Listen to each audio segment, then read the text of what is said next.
संग्राम की तैयारी, बीजेपी के रास्ते पर कांग्रेस, मैनेजमेंट दोहराएगा 2018, सतर्क हुई बीजेपी, जंग में दुश्मन को चौंकाने का सबसे अच्छा तरीका उसी की रणनीति को अपना लेना होता है और एमपी में कांग्रेस कुछ ऐसा ही करती नजर आ रही है। फिलहाल तो मकसद नगरीय निकाय और पंचायत चुनाव है, लेकिन निशाना 2023 के विधानसभा चुनाव पर भी है। तैयारी के स्तर पर कांग्रेस कई सालों बाद काफी मैनेज नजर आ रही है। कमान कमलनाथ के हाथ में है और पर्दे के पीछे कुछ खास चेहरे मोर्चा संभाले हुए हैं। विधायकों को उनके विधानसभा क्षेत्र में पार्टी प्रत्याशी की जीत का जिम्मा सौंपा गया है। नगरीय निकाय में हार जीत के आधार पर ही विधायकों का उनके क्षेत्र में जनाधार का आकलन भी किया जाएगा। यानी कांग्रेस निकाय चुनाव के जरिए 2023 में होने वाले विधानसभा चुनावों पर भी फोकस करती नजर आ रही है। माननीय अध्यक्ष जी ने निर्देशित किया है, जो हर नगर निगम नगर पालिका में जो ऑब्जर्वर्स बनाए हैं, तो उनको कहा गया है कि प्रॉपर जाकर वार्ड वाइज सर्वे करें। एक सर्वे की टीम माननीय अध्यक्ष जी की तरफ से भी नियुक्त की गई, जो अपने लेवल पर हर नगर निगम नगर पालिका में जा रही है। वो एक अलग सर्वे हो रहा है। कोशिश ये की जा रही है कि हम लोग वार्ड में भी पार्षद कौन जिता हुआ पार्षद हो सकता है, आपस में वार्ड के कार्यकर्ताओं से समन्वय करके एक नाम उसमें भी चयन किया जाए। ऐसा एक सिस्टम माननीय अध्यक्ष जी कमलनाथ जी ने फॉर्मेट किया है, जिसको सभी ऑब्जर्वर्स को फॉलो करना है। कांग्रेस एक खास रणनीति के साथ आगे बढ़ती नजर आ रही है। इस बार नगरीय निकाय चुनाव में प्रत्याशियों के चयन की जिम्मेदारी जिला स्तर पर है। हालांकि अगर प्रत्याशी को लेकर जिला स्तर पर आम सहमति नहीं बन पाती है तो फिर प्रदेश संगठन हस्तक्षेप करेगा। इंदौर में संजय शुक्ला को महापौर का उम्मीदवार घोषित करके प्रत्याशी चयन में भी कांग्रेस बीजेपी से आगे निकल गई है। हालांकि बीजेपी को अपनी रणनीति पर पूरा भरोसा है और वो मानती है कि चुनाव आते आते कांग्रेस की जमावट ध्वस्त हो जाएगी। अगर ठोस कंक्रीट कोई प्लानिंग है तो कहीं फलीभूत होती दिखाई देती, कहीं कोई आंदोलन है तो आंदोलन वो जमीन पर आकार लेता हुआ दिखाई देता। अगर कोई बूथ मैनेजमेंट का मामला है तो कहीं वो सिद्ध होता दिखाई देता। लेकिन ये तो तीनों चारों मामलों में नहीं है। कई बार आंदोलन की बात करते हैं, आंदोलन के हस्र क्या होते हैं आप मीडिया से छिपा नहीं है। नेता उनके जो श्रीमान कमलनाथ जी हैं वो तक नहीं पहुँचते। कांग्रेस केवल और केवल मीडिया और सोशल मीडिया में बयानबाजी कर रही है, वो भी मर्यादाहीन। कांग्रेस में इस समय वो सब कुछ होता दिख रहा है जो कई सालों से बंद था। 21 फरवरी को इंदौर में संभागीय स्तर पर कार्यकर्ता सम्मेलन होगा, जिसमें कमलनाथ कार्यकर्ताओं से सीधे रूबरू होंगे। जाहिर है तैयारियों के मामले में कांग्रेस बीजेपी के रास्ते पर है और बीजेपी इसे समझते हुए और भी ज्यादा सतर्क नजर आ रही है। Bureau report, Bansal news. Dwivedi और हमारा आज का मुद्दा है बीजेपी सी कांग्रेस। जी हाँ, निकाय चुनाव की तैयारी में लगी कांग्रेस जो है वो बीजेपी को फॉलो कर रही है। अच्छी बात है, अगर ये वाकई पूरी तरह से मुकम्मल है ये बात तो बिल्कुल ठीक है और फॉलो करने में कोई हर्ज भी नहीं है। और ये न सिर्फ पॉलिटिकल मैदान में ऐसा हमने देखा है होते हुए, बल्कि चाहे क्रिकेट का मैदान हो या खेल का मैदान हो, जब कोई टीम लगातार बेहतर प्रदर्शन कर रही हो तो उसका अध्ययन करके कोचेज़ ये तय करते हैं कि उनमें कुछ चीज़ें ऐसी हैं जो हमारे पास नहीं हैं, हमको उनको फॉलो करना चाहिए। बाकी हमारी रीति नीति और हमारी खेलने की शैली और पॉलिटिकल पार्टी के लिए हमारी आइडियोलॉजी की जो शैली है वो तो इंटैक्ट रहेगी ही। तो निश्चित तौर पर बीजेपी जिस तरह से आगे बढ़ी है, अगर कांग्रेस उसी अनुशासन को 50% से ज़्यादा भी अगर फॉलो कर लेती है तो मुझे लगता है नतीजे बहुत बेहतर हो सकते हैं। लेकिन क्या वाकई ऐसा हो पाएगा, ये एक बड़ा सवाल है और आज इसी पर हम बात करेंगे। क्योंकि अगर कांग्रेस ऐसा करने में कामयाब होती है, यानी पहले निर्णय करना, मैनेजमेंट स्तर पर नीचे ग्राउंड तक पहुंचने की कोशिश करना, कार्यकर्ताओं के पास ये साफ मैसेज होना कि ये चुनाव मैदान में उतरेंगे और आपको इनके लिए जुट जाना है, बूथ लेवल पर अच्छे कार्यकर्ताओं की तैनाती और उनको लगातार उन पर निगरानी रखना, उनका ध्यान रखना, ये वो तमाम चीज़ें हैं जो बीजेपी का हिस्सा रही हैं और कांग्रेस में ये चीज़ें नज़र नहीं आती। आज इसी पर हम बात करेंगे। मिलिए उन मेहमानों से जो मेरे साथ हैं, भोपाल स्टूडियो में मेरे साथ हैं। वरिष्ठ पत्रकार, राजनीतिक विश्लेषक सुशील शर्मा जी, उनका बहुत स्वागत करता हूं मैं। मेरे साथ हैं बीजेपी के युवा नेता, प्रदेश मंत्री और पार्टी के लिए स्पोक्स पर्सन रजनीश अग्रवाल जी, उनका बहुत स्वागत करता हूं। साथ ही काफ़ी अंतराल के बाद नज़र आ रहे हैं हमारे साथ सैयद जाफ़र साहब, युवा नेता हैं, कांग्रेस के प्रवक्ता का धर्म निभाते हैं और जब उनको लगता है कि शक्ति केंद्र की तरफ लौटना है तो छिंदवाड़ा की तरफ मुड़ जाते हैं। तो बहुत उनका भी मैं स्वागत करता हूं। सबसे पहले सुशील जी, बीजेपी से कांग्रेस हमेशा कहती है कि नहीं, हम बीजेपी से नहीं हैं और नहीं हैं भी, वो तो दोनों पार्टियों की विचारधारा अलग है, लेकिन ये जो शैली है कि आप चुनाव में बीजेपी की रणनीति को फॉलो करेंगे, रणनीति को मतलब आप उनकी शैली को फॉलो करेंगे, किस तरह देखते हैं आप? नहीं, देखिए, आप अगर इस पूरे उसको देखेंगे तो पहले आपको ये समझना होगा कि कांग्रेस एक बात बहुत अच्छे से मान के चल रही है कि उसके लिए संभावनाओं के द्वार नगरीय निकाय में अभी खुले हुए हैं। एक वजह तो ये है। दूसरी वजह यह है कि पिछली बार पूरा जो है 16 की 16 निगमों में बीजेपी ने जीत हासिल की थी और कमलनाथ और दिग्विजय सिंह किसी भी तरीके से जो 2020 का जो एपिसोड हुआ है उसका बदला लेने की कोशिश भी करेंगे। इसलिए आप देखिए, तैयारियां बहुत व्यवस्थित तरीके से की जा रही हैं और कोशिश ये एक स्टडी की होगी कांग्रेस ने कि बीजेपी किस तरीके से करती है, और वैसे लगभग आमतौर पे देखा है तो रणनीति एक जैसी होती है। इस वक्त जो है जरूर कांग्रेस बहुत ही बंद तरीके से जो है चीजें कर रही है और जिस तरीके से संजय शुक्ला के नाम का जो है ऐलान किया गया, ये रणनीति कांग्रेस के उस जो गुटबाजी या बाद में जो है अंतिम समय में आप प्रत्याशी घोषित करके जो जिसका स्थिति का सामना करते विपरीत स्थितियां बन जाती, उससे कम से कम जो है एक जो है आपको कांग्रेस को आसानी रहेगी उस विरोध से बचने में।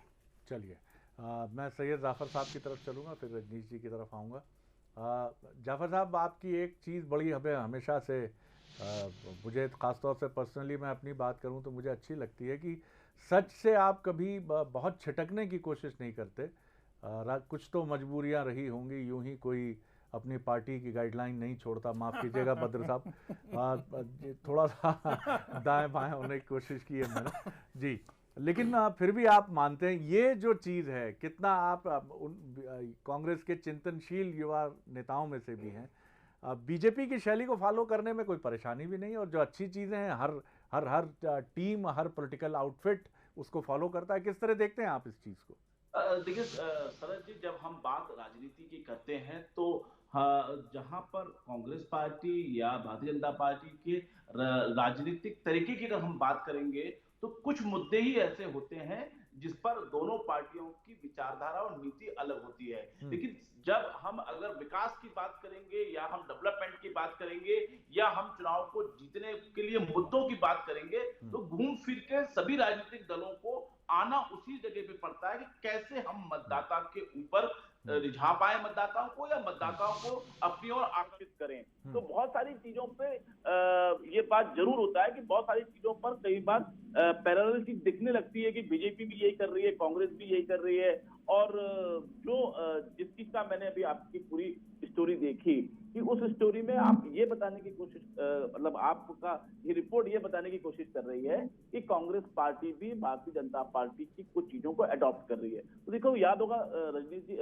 शरद जी, कि 2018 से लेकर अभी तक हमेशा जब कभी भी हमने कांग्रेस और बीजेपी के संगठन के बारे में बात की तो मैंने बड़े स्वाभाविक तौर पर इस बात को स्वीकार किया है कि संगठनात्मक जो क्षमता है वो आज की तारीख में भारतीय जनता पार्टी की जरूर कांग्रेस पार्टी से मजबूत स्थिति में है। और उसी बात को लेकर कमलनाथ जी ने 2018 में भी काम किया, उपचुनाव में भी काम किया, और उसी रास्ते पर हम नगर निकाय के चुनाव में भी काम करेंगे कि किस प्रकार से जो राजनीतिक ढांचा लगातार कांग्रेस पार्टी का कमजोर हुआ है, उसमें कांग्रेस पार्टी की कमियां या गलतियां हैं, उसको हम कैसे सुधार करें। और यह बात भी 100% सही है कि लगातार भारतीय जनता पार्टी का जो संगठनात्मक ढांचा है वो मजबूत हुआ है। तो अगर हम उस ढांचे को मजबूत करने के पर जाएंगे या काम करेंगे तो जरूर आपको कॉपी लगेगा, लेकिन ये राजनीति का मूल मंत्र है, तंत्र है और नींव है कि बिना संगठन के कोई भी पार्टी मजबूत नहीं होगी। बिल्कुल, मुझे लगता है आपने फिर एक बार साफगोई से बचने की कोशिश नहीं की है और मैं अप्रिशिएट करता हूं आपके जेस्चर को। बिल्कुल ठीक बात है कि बीजेपी का मूल मंत्र जो है वो यही है, और कांग्रेस इसको जितनी गहराई से न सिर्फ समझेगी बल्कि आत्मसात करेगी तो ये उसके लिए भी अच्छा है, लोकतंत्र के लिए भी अच्छा है और चुनावी लड़ाई के लिए भी बहुत अच्छा है, जहां दो राजनीतिक दल, दो दलों की राजनीति का गढ़ मध्य प्रदेश और दोनों दलों की टक्कर बड़ी जबरदस्त। रजनीश जी। देखिए, मुझे लगता है मैंने पिछले कुछ समय से मध्य प्रदेश के चुनाव भी या राष्ट्रीय संदर्भ में देखें तो एक फैशनेबल स्टेटमेंट हो गया कि कांग्रेस भारतीय जनता पार्टी की तर्ज पर संगठन या चुनाव प्रबंधन या बूथ प्रबंधन करने को चली है। हासिल क्या होता है, करती क्या है, उसका जब समीक्षा होती है तो पता चलता है कि ये केवल स्टेटमेंट रह गए हैं, केवल बयान आ जाते हैं और उन पर चर्चाएं हो जाती हैं, जमीन पर कुछ नहीं। क्योंकि वैसे हालात दिखे नहीं, और एक चुनाव में नहीं, पिछले कई चुनाव में हमने विधानसभा चुनाव 2018 की बात करें जिसमें कांग्रेस ने चुनाव जीता और वो सरकार में आए, भले ही अल्पमत में थे, दूसरों के समर्थन से आए, लेकिन उसके बाद में भी वो हमारी कुछ चूकों के कारण हम कुछ जगह पर हार गए होंगे, पर उनका कोई प्रबंधन या उनका कोई संगठन कौशल उसके कारण वो आए हैं, ऐसा कतई नहीं। लोकसभा चुनाव में फिर उसको उल्टा खामियाजा भी भोगना पड़ा। मैं दूसरे राज्यों की तुलना में करूं, अगर मोदी लहर पूरे देश में चली तो पर भारतीय जनता पार्टी की जीत का अंतर मध्य प्रदेश में बहुत बड़ा था। 3 लाख, 4 लाख, 5 लाख बड़ी बड़ी अंतर से जीत मध्य प्रदेश में हुई। उसके बाद में 28 विधानसभा के उपचुनाव बड़े चुनौतीपूर्ण चुनाव थे, यानी जिनसे हम लड़ते रहे पीढ़ी दर पीढ़ी, उनके खिलाफ लड़ने के बजाय हम उनके लिए वोट मांग रहे थे, तो वो हमने जीते और अच्छी तादाद में जीते, बड़ी संख्या में जीते। जो लोग कहा करते थे कि हम तो बहुत संकट में हैं। और अब नगरीय निकाय चुनाव, अगर नगरीय निकाय चुनाव में इतनी राह आसान होती तो सरकार में रहते हुए अप्रत्यक्ष प्रणाली से चुनाव क्यों कराते? परिसीमन केवल जोड़ जुगाड़ का क्यों होता? सांप्रदायिक आधार पर भोपाल का परिसीमन भी देखा, बाकी जगह की भी वार्ड में तोड़ा फोड़ी, जो वार्ड मोहल्ले के हिसाब से लगाया तो एक मोहल्ला कहीं, दूसरा मोहल्ला कहीं एक वार्ड में, तो ये भी सबने देखा है। तो तीसरी बात महत्वपूर्ण ये है कि ये कहने करने को ठीक है, लेकिन जब जमीन पर वो ढांचे की बात होगी तो वो तो कहीं नहीं है। और तासीर भी दोनों पार्टी की बिल्कुल, जिस दिन कांग्रेस भाजपा सी हो चलेगी उस दिन कांग्रेस बचेगी नहीं, कांग्रेस जैसी हो नहीं पाएगी, क्योंकि वो भाजपा हो जाएगी। बिल्कुल आपने ठीक कहा। और ये कोशिश न सिर्फ किसी संगठन को, किसी व्यक्ति को कभी नहीं करनी चाहिए, अपना मूल स्वभाव है और कांग्रेस भी मुझे लगता है इसको बहुत बेहतर समझती है। लेकिन राजनीतिक शैली जिसको आप कहते हैं, वो शैली अडॉप्ट करने में कोई समस्या नहीं होती है। और ये हमने अतीत में देखा है कि बीजेपी ने भी उन तौर तरीकों को अपनाया है, जिन तौर तरीकों को वैसे तो कहा जाता है कि फैक्टर ऑफ विनेबिलिटी है, वो जीतने के पैमाने हैं, लेकिन वो पैमाने आपको अतीत में कांग्रेस की शैली से भी मिलते जुलते मिल जाएंगे। थोड़ा सा भी क्षमा करिएगा, मैं टोक रहा हूं, लेकिन एक बात जरूर कहूंगा कि राजनीतिक और रणनीतिक तौर पर भले ही कई बार निर्णय हमें ऐसे लेना पड़ते हैं जो हमारे कई बार परंपराओं से अलग हटके होते हैं जी, लेकिन संगठन की शैली में हमने परिवर्तन किया। हाँ, समय समय पर हम परिमार्जन जरूर करते हैं, संशोधन जरूर करते हैं। अगर कोई विकृति कांग्रेस या अन्य दलों के कारण हमारी पार्टी में आ गई, उसे दूर करने का काम भी करते हैं और वो लगातार हुआ भी है। बिल्कुल, और इसमें मुझे लगता है कोई हर्ज नहीं है, क्योंकि अगर आप आगे बढ़ना चाहते हैं जीवन में तो मुझे नहीं लगता इससे कोई फर्क पड़ता है अगर कोई कहे कि आप उसकी नकल कर रहे हैं। नकल करके कभी कोई आगे नहीं बढ़ सकता है। और बीजेपी की अपनी मौलिक शैली है, कांग्रेस की अपनी मौलिक शैली है, लेकिन दोनों ही पार्टियां थिंकर की तरह, चिंतनशील विचारकों की तरह सोचती हैं। बीजेपी शायद बीते 10 सालों में इस मामले को लेकर कांग्रेस से अधिक आगे निकल गई है और कांग्रेस कुछ अपनी वरिष्ठता के बोध में शायद उलझ गई हो या परिवर्तन को लेकर अटक रही हो। सुशील जी इस पर बेहतर रोशनी डाल सकते हैं। सुशील जी, द्वंद्व तो चलता ही है व्यक्ति में, और आप जैसा हम सुनते हैं कि आप किसी बड़े घराने से होते हैं तो कई बार ये भी अटक जाता है मामला कि साहब हमें क्या बताया जाएगा, हमें क्या समझाया जाएगा, आप हमें बताएंगे। हम 40 साल केंद्र और राज्य में शासन कर चुकी पार्टी हैं, हमें आप बताएंगे चुनाव कैसे जीता जाता है। और दूसरा, आपका खुलापन भी कई बार आपके लिए चुनौती बन जाता है, क्योंकि जिस तरह हम देखते हैं कई बार आपकी पारंपरिकता आपकी ताकत बन जाती है और आपकी आधुनिकता आपकी चुनौती बन जाती है। जैसे किसी घर में आधुनिक बहुएं कई बार बड़ी, माफ़ कीजिएगा मेरा कोई बायस नहीं है, लेकिन वो चुनौती बन जाती हैं सास ससुर के लिए, और कई जगह पारंपरिक बहुएं जो हैं वो बड़ी, और कई बार दोनों तरफ उल्टा भी हो जाता है। जी सुशील। देखिए शरद जी, नकल के लिए अकल की ज़रूरत होती है और अकल का कितना इस्तेमाल किया गया है ये मुझे लगता है कि जब इसके चुनाव परिणाम आएंगे तब समझ में आएगा कि इन्होंने जो उनका, देखिए वैसे मूलतः वैसे राजनीतिक सिस्टम लगभग सभी दलों में एक जैसा ही रहता है, लेकिन अगर आप प्रत्याशी चयन से लेके बाकी जो रणनीति, उसमें भी यदि आप किसी राजनीतिक दल को कॉपी कर रहे हैं तो उसमें आप अपनी खुद की जो है उसमें मसाला या खुद का जो है वैचारिक कितना उसमें योगदान है वो बहुत महत्व रखता है। एक बात जो इसमें कांग्रेस के लिए फायदेमंद ये है कि देखिए कांग्रेस में मुख्यतः 3 बड़े धड़े थे, उसमें से एक धड़ा अलग हो गया और कमलनाथ और दिग्विजय सिंह के बीच में जैसा कहते हैं कि अभी भी सामंजस्य बहुत अच्छा है, तो वो जो एक सुविधाजनक स्थिति जो बन रही है वो हो सकता है कि कांग्रेस को थोड़ा बहुत फायदा कर दे, लेकिन ये भी अभी भविष्य के गर्भ में है। और जहां तक देखिए आप कितने ही मंजे हुए राजनीतिज्ञ हों, पराजय कब आपका घर देख ले ये कोई भरोसा नहीं है। ये कमलनाथ जी खुद भी देख चुके हैं, दिग्विजय सिंह भी देख चुके हैं। तो आप कितने ही परिपक्व राजनीतिज्ञ हों, लेकिन आपके लिए हर बार सुविधाजनक स्थिति बन जाए या आप हर बार विजेता बने ये जरूरी नहीं है। लेकिन मुझे एक चीज बहुत अच्छी लगी, कम से कम कैंडिडेट चयन के मामले में कांग्रेस ने ये रुख अख्तियार किया। हमने एक दौर ऐसा भी देखा है कि जब फ्री फॉर ऑल करना पड़ा था, दिग्विजय सिंह के शासनकाल में जब नगरीय निकाय चुनाव हुए थे तो फ्री फॉर ऑल करना पड़ा था, सिंबल नहीं बांट पाए थे, प्रत्याशी चयन नहीं हो पाया था। कम से कम ये स्पष्ट रणनीति की तरफ कांग्रेस अब जा तो रही है, वैसा जो है असमंजस, वैसा विरोधाभास तो नहीं है। ये भी बड़ी उपलब्धि कांग्रेस के लिए। बिल्कुल ठीक है जी। सैयद जाफर साहब आप कुछ कहना भी चाह रहे थे बीच में जी। नहीं, मैं तो रजनी जी की उस बात पे कह रहा था कि जब वो कह रहे थे कि कांग्रेस की बीजेपी से कांग्रेस हो गई है और होगी या उस पर किरंतु परंतु लगा रहे थे, तो मैं उनका ध्यान आकर्षित करना चाह रहा था। उसके पहले ही वो समझ गए कि मैं क्या बोलूंगा, इसलिए उनने बड़े नपे तुले शब्दों में स्पष्टीकरण दे दिया कि हमने तो कई बार मूलों पर या सिद्धांतों पर समझौता हमको इसलिए करना पड़ा कि आवश्यकता थी, इसीलिए हमने 100 में से आज 25 विधायक जो हैं वो कांग्रेसी विचारधारा के, और कांग्रेसी विचारधारा के नहीं है, वो 20-25 साल से कांग्रेसी विचारधारा के हैं। हाँ, ये जरूर आपने अपने आप को बचा लिया, आज भी बचा लिया और संगठन में रूप में बचा लिया कि पूरे संगठनात्मक ढांचे में आपने आयातित किए गए कांग्रेसियों को स्थान बिल्कुल भी नहीं दिया अभी तक। आगे कितना संभाल पाएंगे ये अलग बात है। इसलिए तो मैं कह रहा था कि संगठनात्मक ढांचे में हमारा कांग्रेस पार्टी का कमजोरी है और बीजेपी की वो है।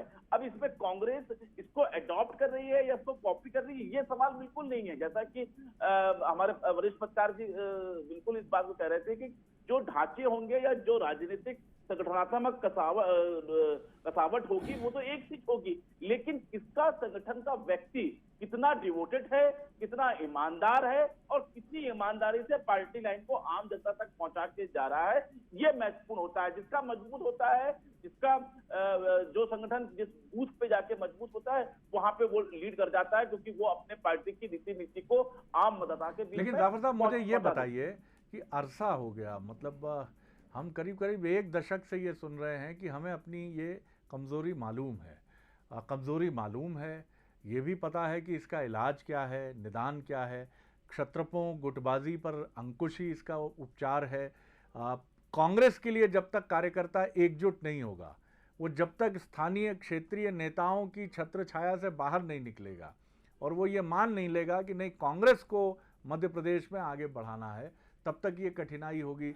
सब कुछ मालूम है लेकिन आगे क्यों नहीं बढ़ पाती चीज? अब ये इतना बड़ा सवाल है कि मेरा कद नहीं है कि मैं इसका जवाब दे सकूं, लेकिन जो चीज आप सवाल पूछ रहे हैं उसका जवाब रजनीश जी भी जानते हैं, आप भी जानता हूं, मैं भी जानता हूं और जितने कांग्रेसी या जितने भी राजनीतिक लोग इसको देख रहे हैं वो भी जानते हैं कि ये जो निर्णय लेने की असमंजसता पूरी देश में कांग्रेस पार्टी की आई है, उसी का नतीजा है कि हम उसके बदलाव पे उस जगह पर नहीं पहुंच पा रहे हैं। नहीं तो ऐसा नहीं है कि कांग्रेस पार्टी के साथ जनता नहीं है, कांग्रेस पार्टी के साथ युवाओं नहीं है, किसान नहीं है, महिलाएं नहीं है, सारा वर्ग कांग्रेस पार्टी के साथ खड़ा है। लेकिन जो एक बदलाव के साथ एक स्ट्रक्चर की मजबूती होनी चाहिए। फिर एक बार आपने ईमानदारी से दरकिनार होने की कोशिश नहीं की और फिर आपने एक मजबूत जवाब दिया। मैं क्यों हूँ? नहीं रजनीश जी, शरद जी, मैं क्यों हूँ? क्योंकि देखिए मैं इसलिए भी नहीं होना चाहता क्योंकि मैं पिछले 20 साल से कांग्रेस की एनएसयूआई संगठन का के कैडर से होके आया हूं। मैं कोई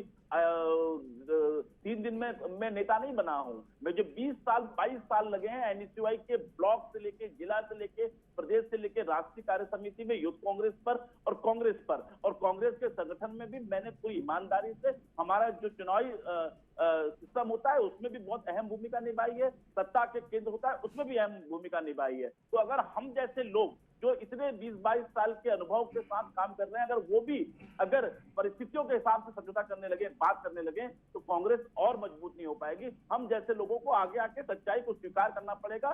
जरूर जनता हमारे साथ है और मजबूती के साथ कांग्रेस मजबूत होगी। आज आपने पंजाब के नगर निकाय चुनाव में देख लिया। जी, लेकिन अभी इसके इम्तिहान और भी हैं जाफर साहब, और आपके यहाँ, मैं आपके लिए नहीं कह रहा हूँ, लेकिन आपके यहाँ भी इस तरह की बातें कहने वाले बहुत लोग थे, लेकिन इम्तिहान जब आया तो सबने देखा क्या हुआ। लेकिन ये ठीक है, फिर मजबूरियों की बात आती है, समझौतों की बात आती है। रजनी जी, देखिए, एक शरद जोशी जी जो प्रसिद्ध व्यंग्यकार रहे हैं, उनका व्यंग्य खूब राजनीतिक हलकों में चलता रहा है कि एक दिन सब कुछ कांग्रेस सा हो जाना है।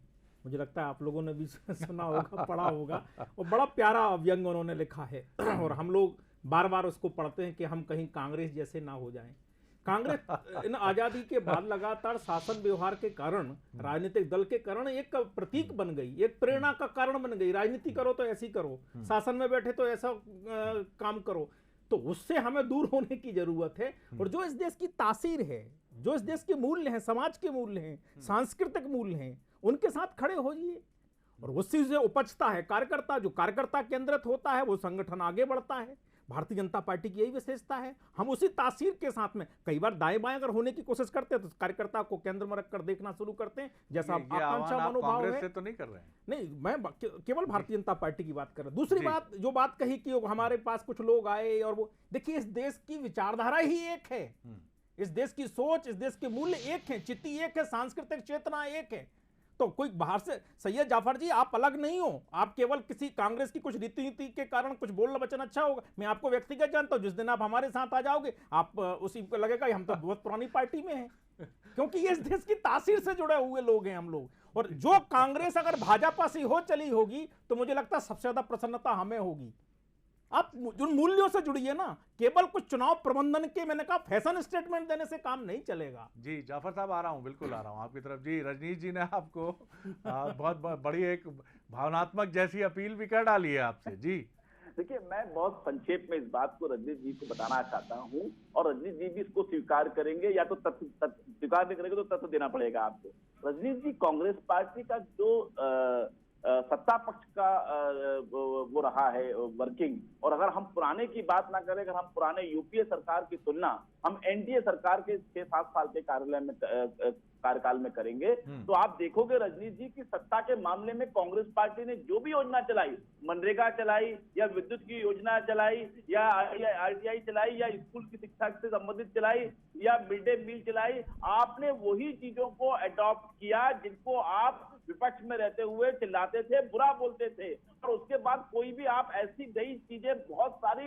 नहीं जोड़ पाए जिससे कि आप यूपीए सरकार के ऊपर ये कह सके कि ये जन कल्याण योजना को नहीं चलाती थी। तो मैं यहाँ पर संगठनात्मक बात कर रहा था, संगठनात्मक कमी पर स्वीकार कर रहा था, लेकिन सत्ता की अगर आप बात करेंगे, सत्ता के से जनता से जुड़े हुए सवालों पे बात करेंगे, तो रजनीश जी जरूर से जरूर आप याद करिए कि मैं एक बात आप कह के अपनी बात खत्म करूंगा कि ये वो मोदी जी हैं जो विपक्ष में रहते हुए पर मनरेगा का विरोध करते थे, और अपने पहले दूसरे भाषण में इन्होंने ये कहा था कि कांग्रेस की सरकार ने ये मनरेगा जो है ये गड्ढा खोदने वाली योजना बना दी है, हम इसे कचरे के डब्बे में डाल के बंद करने जा रहे हैं। लेकिन आज जब हम बात करते हैं 2020 और 2021 में, तो वही यूपीए सोनिया गांधी की सरकार की मनरेगा योजना इस लॉकडाउन में और इस समय आर्थिक संकट से उबारने के लिए जनता के लिए काम। जी संक्षेप वक्त कम है। देखिए, पहली बात तो ये कि हम संगठन और चुनाव प्रबंधन पर बात कर रहे थे, गवर्नेंस को भी लेके भी कहें तो मैं, समय कम है इसलिए मैं संक्षेप में कहता हूं, जिन 5-6 कानूनों की आप बात करते हैं उसकी बारे में अध्ययन करेंगे, और लोकसभा के और राज्यसभा के रिकॉर्ड में रखकर अगर बात करेंगे, चाहे वो आरटीआई का हो, चाहे संवैधानिक मौलिक अधिकार 14 साल के बच्चों को देने का आरटीई का मामला हो, चाहे वो अन्नप्राशन की योजना जो बाद में मनरेगा से जुड़ी, ऐसी तमाम योजनाओं में अटल जी की सरकार का आपको हिस्सा मिलेगा। कभी चर्चा और करेंगे उस बारे में, तो मुझे लगता है अच्छा होगा, और ऑन रिकॉर्ड तथ्य और साक्ष्य के साथ में, जो आपने कहा कि अगर तथ्य तो जरूर बताइए, इसलिए मैंने कहा। अभी लोकसभा में एक मंजर हम सबको बड़ा अच्छा लगा, जब गुलाम नबी आज़ाद साहब की राज्यसभा से विदाई के दौरान प्रधानमंत्री की आंखों में आंसू थे और उधर गुलाम नबी आज़ाद भी भावुक हुए। लोकतंत्र की असली ताकत ऐसे दृश्यों में है। कई बार हम उस कटुता या कटुतापूर्ण संवाद में उलझ जाते हैं, लेकिन हमें ये नहीं भूलना चाहिए कि इस तरफ भी और उस तरफ भी वही धड़कते दिल हैं जो आपके और हमारे दिल हैं, हमारे हृदय हैं। और हमारे राजनेता कोई रोबोट नहीं है, ना उनका एटीट्यूड रोबोटिक है। कई बार प्रस्तुतियां ऐसी हो जाती हैं, जाने अनजाने में शायद हमारी तरफ से भी हो जाती हैं, कि एक परसेप्शन मजबूत होता चला जाता है कि बड़ा विद्वेष है, बड़ी चुनौतियां हैं, बड़ी कठिनाइयां हैं, जबकि ऐसा नहीं है। और यही वजह है कि तमाम लड़ाइयों के बीच, तमाम द्वंद्व के बीच में ऐसे मंजर हम अपनी लोकतंत्र के मंदिरों में देख लेते हैं, जो ये बताता है कि नहीं, तमाम गंभीर लड़ाई के बाद जो सदन में भी है, सड़क पर भी है, दोनों तरफ से एक दूसरे के लिए इज्जत भी है, खुलूस भी है, मोहब्बत भी है। और यही आपके और हमारे लोकतंत्र की सबसे बड़ी ताकत भी है। मुझे एक IAS अफसर जो रिटायर्ड हैं, उनकी एक बात याद आती है, जब हमने उनसे पूछा अफसरनामा कार्यक्रम में कि कोई नया कलेक्टर जब आता है तो पिछले कलेक्टर के कामकाज को, माफ़ कीजिएगा, बंद क्यों कर दिया जाता है। उन्होंने कहा कि मैं तो ये चाहूँगा कि हर अच्छे काम को एक्नॉलेज करने के लिए एक नियम ही अगर ये बन जाए कि जिसमें ये बायस ना हो। शायद एक बड़े मन की ज़रूरत होती है, चाहे राजनीति हो, चाहे प्रशासनिक व्यवस्था हो, चाहे एक संपादक ही क्यों ना हो जो पिछले संपादक के कामकाज को गरिमा से देखने की कोशिश करे। मुझे लगता है ये बड़ा परिप्रेक्ष्य भारत को और बड़ा करेगा, और मुझे लग रहा है, मैं बहुत आशावादिता से देख रहा हूँ कि हम बढ़ ही रहे हैं उस तरफ अपनी तमाम असहमति के बाद। बहुत धन्यवाद रजनीश जी, धन्यवाद सुशील जी, धन्यवाद सैयद जाफर साहब। बने रहिए बंसल न्यूज़ पर। नमस्कार।